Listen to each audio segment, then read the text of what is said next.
first time in his decade. You know Danny Trejo. You will turn around, you will leave my shop, because I never want to hear my brother's name mentioned again. If it isn't from Spy Kids, it's from Machete. Is there another way out here? If it isn't from Machete, it's probably from Anaconda. Honestly, we could do this all day long, because that's how deep his catalog is, with more than 400 acting credits to his name. But this is Danny Trejo as you've never seen him before.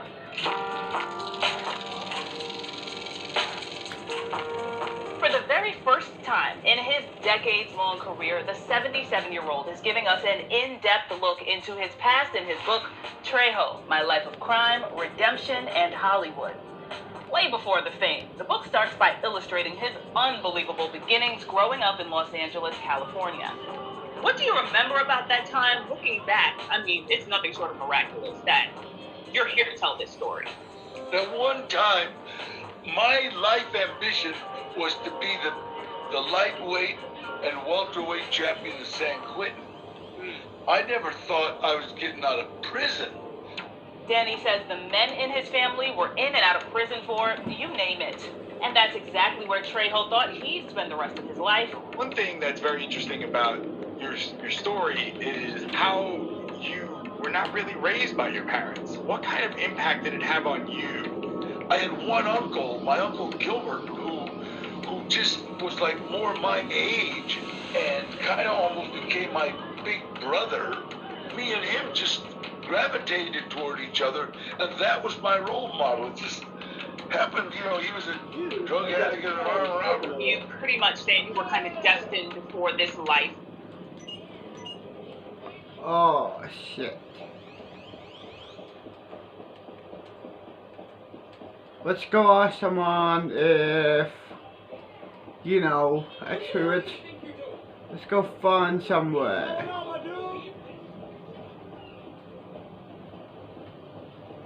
Can't wait for our waxing session. Man, these young cats crazy, no? Awesome. Let's sweep. Let's sweep here. Yeah, let's sweep here for tonight. Let's sweep here, basically. Good night. It's 7 in the morning, cunt. It's the next day. This is another day in the zombie apocalypse, cunt.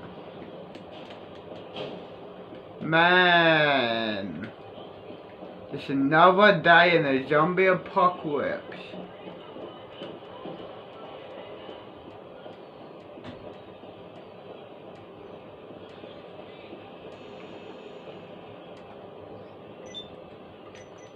Press play. Fine, because that was the Trejo way. You know, that was what you guys knew. Everybody that I've known have always said, Danny, you have a lot of potential. My grammar school teachers, you have a lot of potential if you could just sit still. My parole officer, you had a lot of potential, just don't commit crimes. But he committed crimes throughout the 1960s, and they landed him behind bars, including Folsom and San Quentin, where he spent time locked away in solitary and thought he was going to die. Following his Uncle Gilbert led him to prison, but his advice and teachings also helped Danny survive there. You know, your family members taught you survival skills. Outside of the house, on the street, in prison, you know, what were some of them, and how did you apply them to a life outside of crime? My uncle started me boxing when I was like 8, 9 years old. I could always fight. When he started me boxing, that meant that every institution I went to, I was lightweight and welterweight champion. So I could automatically had a status. You know, I had a certain status. So the penitentiary was still an insane place, but I survived. But again, through, you know, being able to fight. How many coins can you get for hitting the jackpot in one of their games? 1 million. And what Fuck about off, us? lad. Up to 1 million. While inside, Danny met Charles Manson. Everybody has this image of Charles Manson. Charles Manson was like 5'5". I couldn't see him doing what he did, and he even had a piece of string for a belt. He didn't even have a belt. he was like a hippie kid. I mean, even though he'd been in and out, he wasn't like a, I don't want to call myself a gangster, but he wasn't like a gangster. He wasn't like a thug, you know. So the people were going to take advantage of him, and we found out that he could hypnotize you. So we brought him into our wing, 3 of us. First, he got us loaded on weed, and that was fun. You know, you got somebody to get you loaded on weed, and you would actually get loaded. Hey, can you get us loaded on heroin? And he said, sure. But that was my experience with Charlie. I wasn't impressed. He says a miracle happened. He was looking at the death penalty for his alleged involvement in a prison riot. But as it turned out, the prosecution did not have enough evidence. I knew I was a drug addict. I knew I was an alcoholic. I knew I was an armed robber and affiliate. I honestly believe that the good Lord, I made a deal with him. I said, you know what, if you let me die with dignity, I will say your name every day, and I will do what I can for my fellow inmate. And I said inmate because I never thought I was getting out of prison. And so it was almost like the good Lord said, okay, let's see what you got. I got out of prison August 23rd, 1969. And I haven't looked back. I've kept my deal. My morning prayers are, dear Heavenly Father, let me do whatever I can for my fellow man, and I'll mention your name all day. And that's what I do. Danny also marks August 23rd, 1969 as the date when he got sober. Once out of prison, he began working with others to help guide them on that same path. You feed people's dogs and feed the homeless and whatever. That's the only way that I have found that you can stay out of prison. Get rid of drugs and alcohol and do what you can for your fellow man. And it says it, good things will come to pass. After prison, Danny started working with programs around Los Angeles, helping others get sober.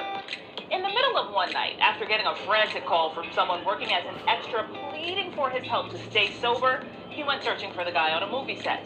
The director saw him and asked him if he wanted to be in the film. He said yes, and that is how Danny Trejo entered his second act. Honest to God, everything good that has happened to me has happened as a direct result of helping someone else. Everything. I was trying to be an extra. I met a kid that took me to this one film. Ran into a guy named Eddie Bunker, and Eddie, again, boom, all of a sudden, me and him just became best friends. All of a sudden, I was an actor. You know, I got cast as a boxer in a movie called Runaway Train, John Boyd and Eric Roberts.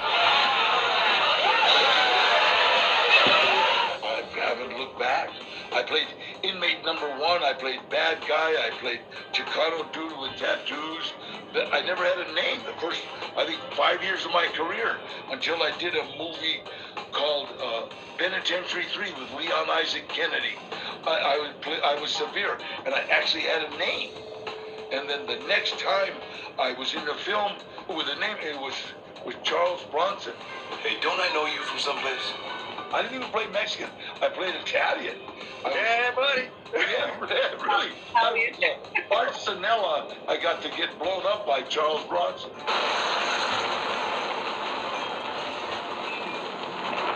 What's your absolute favorite role that you got to play? Well, Machete. I would have loved the movie Machete, even if I wasn't in it. I was the lead in that. When we did Heat. Where are you? There's cops all over me, man. They're on me like a cheap suit. I got to play with Robert De Niro, and Michael Mann had done a film called The Jericho Mile in Folsom. So when he saw me, first he said, "Hey, Gilbert," because that was my uncle's name.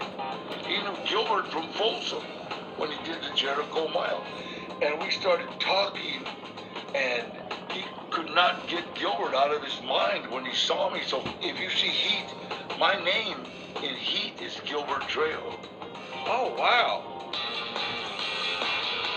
What are you working on? World's smallest camera. Yeah, I have heard, look, Mommy, the man from Spike is in many different languages. Every airport there'll be and still, he made these movies timeless. Because I have 5-year-old kids showing up, you know. Uncle Machete from my kids. You're our uncle? A real uncle? 'Cause we already got a fake uncle. The biggest thrill that I've ever had because of the movies is on Halloween. Kids will come to the door and they'll be dressed like Machete with their little painted mustaches and who are you? I'm Machete, you know. Oh God. The best feeling, especially, you know, as a person of color. We don't see Mexican superheroes. We don't see black superheroes that often. This is only now coming into the public consciousness. How does that make you feel? You could have never imagined that. You know, it's funny because the biggest feeling is when I go to juvenile halls and I go to youth authorities and I go to prisons. But I was in the Dallas airport one time and I was standing there. This kid just looked staring at me. And him and his little wife, kid, came over and said, "Danny, I want to thank you. I heard you talk at juvenile hall and it changed my life." And this, you know, it's hard not to, your lip almost starts quivering when you think like, man, you mean what I said made an impression? Yes, that's why I sign every autograph. I take every picture simply because it's, you know, it's just what a blessing to be able to make somebody's day. All right. Tacos I've had. He sure does when he pops up on customers at Trejo's Tacos or Trejo's Donuts. I like making people happy, and it's like when I show up, it kind of gives them a smile. Some of them say, "What are you doing here?" I said, "What are you talking about, man? I'm enjoying myself, you know." You're 77 and you got the fire still burning inside you to keep going. And I hope you don't stop. But now do you feel like the pieces are back together in your whole? Or you still feel like you're broken? No, I feel whole and I feel free, but I think right now I'm kind of dedicating the rest of my life to my kids. I'm 77 and a lot closer to the end than I am the beginning, so I'm just living it out. Whatever happens, happens. What's something that we don't know about you? What's a fun fact? I want a couple of fun facts about Danny Trejo. I got 5 dogs. I love them. And anytime I leave the house and I come back, I throw myself on the floor and we have a lico fest. I hope that it's the dogs and it's like not Danny Trejo. I love them. What's your advice to people now that feel stuck or feel that, like, you know, they may have done something that, like, oh, you know, like, this is what they're... I would rather shoot for the moon. What else? Ah, this one.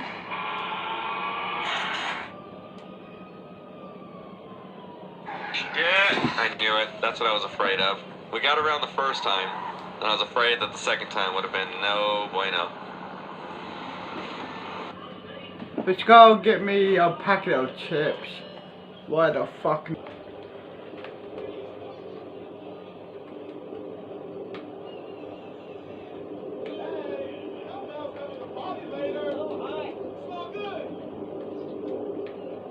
Time was, a brother used to know who to trust around. Not no more. Whatever, dude.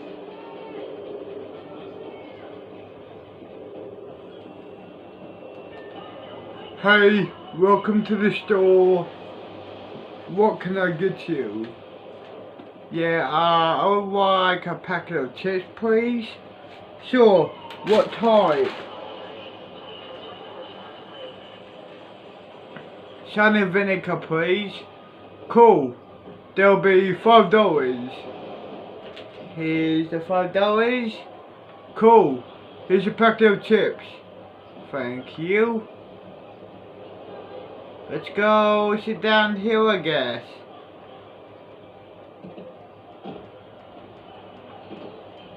Let's go sit down. No, I can't sit down there. Okay. Let's go stand I'm splurging on some my. here and eat the bit of gas. Eat the chips packet.